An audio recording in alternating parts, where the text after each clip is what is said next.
Tell me, seriously, what little goat have you ever known that likes to eat dried milk? So our friend Amy out of Lubbock, Texas, sent a really sweet letter. And in the video where I read the letter, I didn't realize that there was a picture attached to the back of it. So I want to show y'all this picture and talk about it a little bit. And then, Sissy, I love you, baby.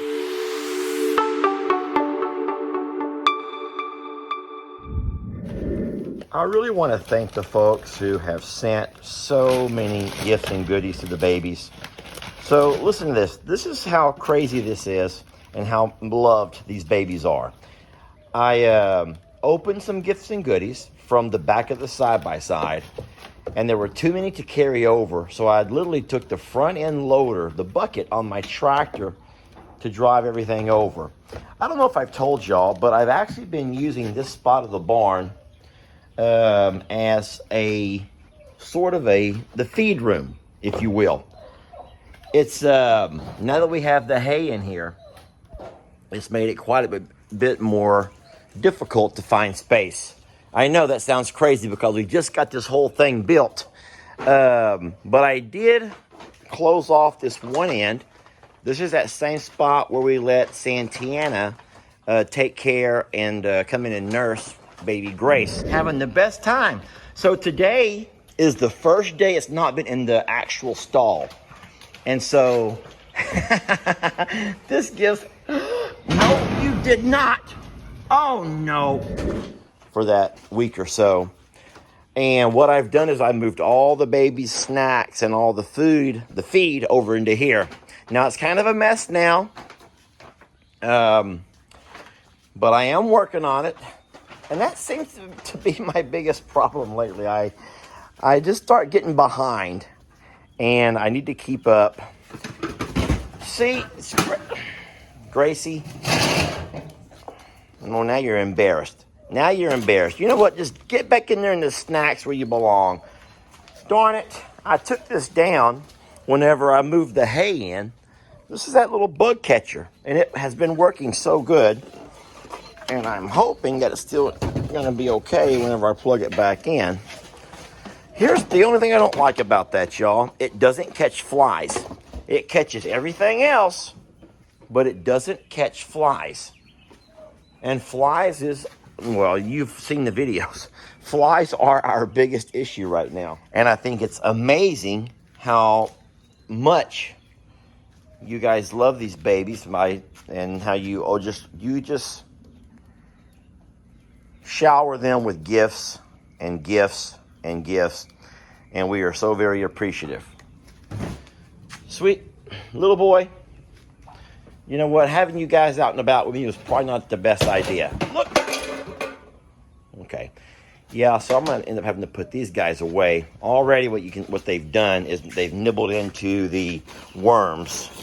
And so I'm going to take these and pour them into this container here. I'm making some room. I have a lid for that. Guys, I really do love them. But sometimes they can get so annoying.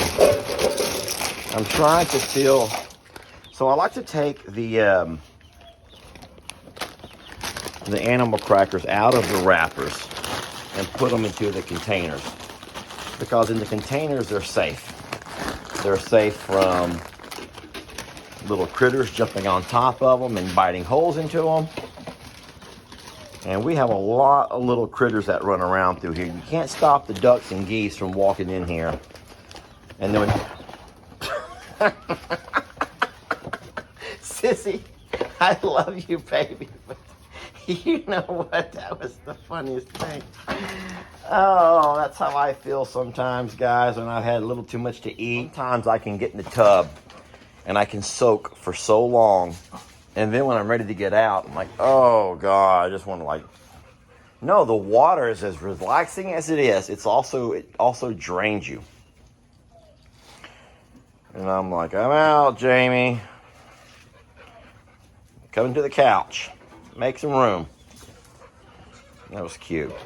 So Chip, being Chip, has found himself all the way inside the animal crackers.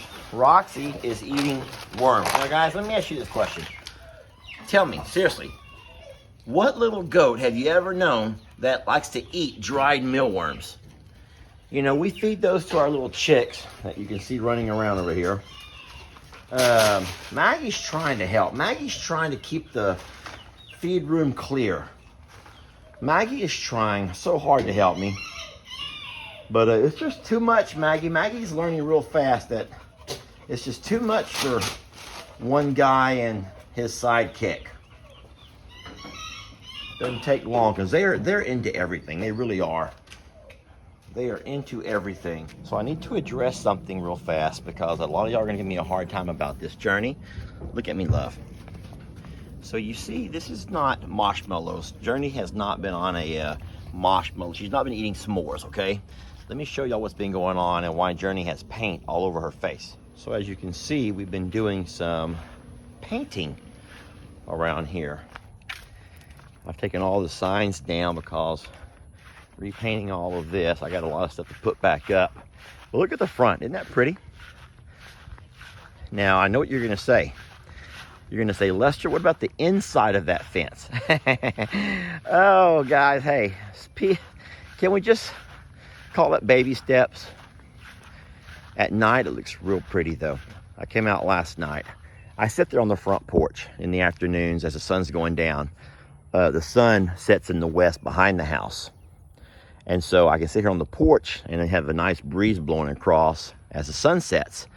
And I watch all of the geese and do their thing across the pond. And last night was the first night sitting here with the white fence.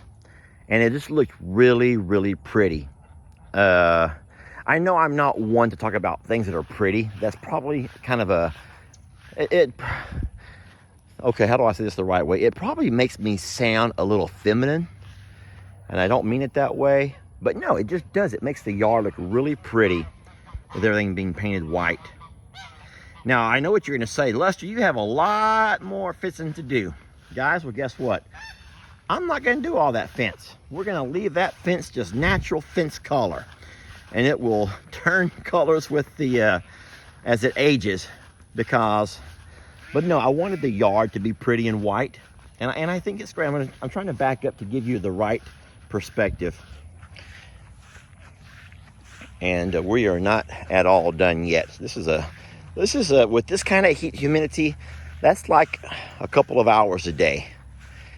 That's all we got.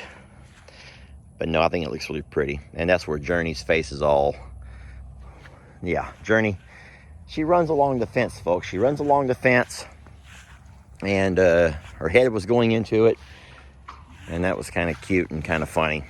All right, so our friend Amy out of Lubbock, Texas, sent a really sweet letter.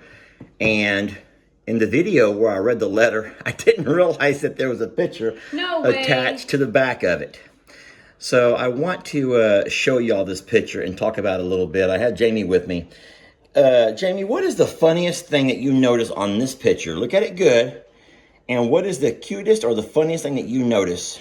Well, there's all kinds of things. But... yeah, well, we're taking turns here. All right, well, Billy and his crooked horn made the picture. Billy? That's my dad's bull, Billy. Billy and his crooked horn made the picture. I'm going to piggyback off of Billy and go right over here with Tex. Also made the picture. And if you notice, this is a scene from when Tex actually pulled his barrel out of the tree. It got stuck to his horn. He was walking around dragging it, didn't understand what had happened. Look, he's coming to you for help. That's bad. Oh, it's so close. But he had gotten that rope twisted around his horn and broke the entire thing and come to Dad for rescue. What else you got, Jamie? Well, we have Journey and her wraps, but they're really, they look like leg warmers, which is hilarious. Yeah, Journey's doing her little flash dance thing right there. You remember flash dance? Of course I do. Here she got her little leg warmers on. No, this is amazing. We got all of our babies here. Not all, but we have a lot of our babies here. I see Annie and Bucky's. Mr. Hank made it. So did Goldie. Goldie's up there. Look, Maggie. And this person's been watching for a while because that's the old flag they used to hang in the barn. That was from a year ago Yep. when we had first gotten that flag. I took all the flags down because around this time last year, wasp begin to build nest on them. The wasp would come to the barn out of the sun, and they would begin to build nest all over the back of the flags. Well, we needed bee suits to go in the barn. Yeah, this is an amazing picture. We see Ringo. I mean, this is really nice. Amy, thank you so much. And Amy's right here in Lubbock, y'all. She's not.